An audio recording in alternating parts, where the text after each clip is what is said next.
Next Odisha GK 30 question. Odisha रे लोकनृत्य डालखाई मुख्यतः केउं अंचल प्रचलित?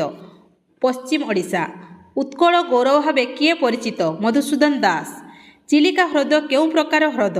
लुणीपाणी ह्रद बा उपकूल ह्रद। ओडिशा रे थिबा सबुठारु बड़ जातीय उद्यान केउंटी? शिमिलीपाल जातीय उद्यान। बारबाटी दुर्ग केउंठारे अवस्थित?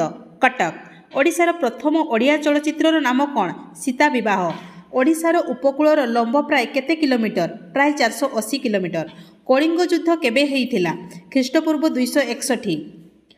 ओडिशा रे रूपा तारकसी काम पई केउं सहर प्रसिद्ध? कटक। ओडिशा रे ऑलिव रिडली कइंछ मानक पई केउं स्थान प्रसिद्ध? गहिरमथा सामुद्रिक अभयारण्य। ओडिशा रे सर्वाधिक जनसंख्या केउंठारे देखा जाए? कंधमाल।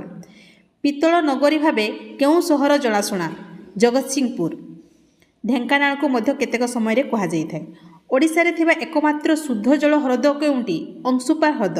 कालिया योजना ओडिशा रे केउं वर्गर लोकंकु लक्ष्य करी करा जाईची? कृषक और भूमिहीन कृषक पई। खारबेल केउं राज्य वंश सहित जड़ित थिले? चेदी वंश। रजपर्व केउं मासरे पालन करा जाए? जून मासरे। ओडिशार केउं सहर मंदिर मालिनी सहर भावे जणाशुना? भुवनेश्वर।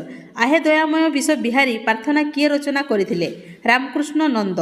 ओडिशार केउं अंचल आप्लिक काम पई प्रसिद्ध? पिपिली। ओडिशार प्रथम महिला विधायक किए थिले? सरला देवी। खोर्धा विद्रोहर नेतृत्व किए नेइथिले? बक्सी जगबंधु। ओडिशार शेष स्वाधीन हिंदू राजा किए थिले? मुकुंद देव। ओडिशा रे थिबा तालचेर केउंथि पई प्रसिद्ध? कोयला खଣି।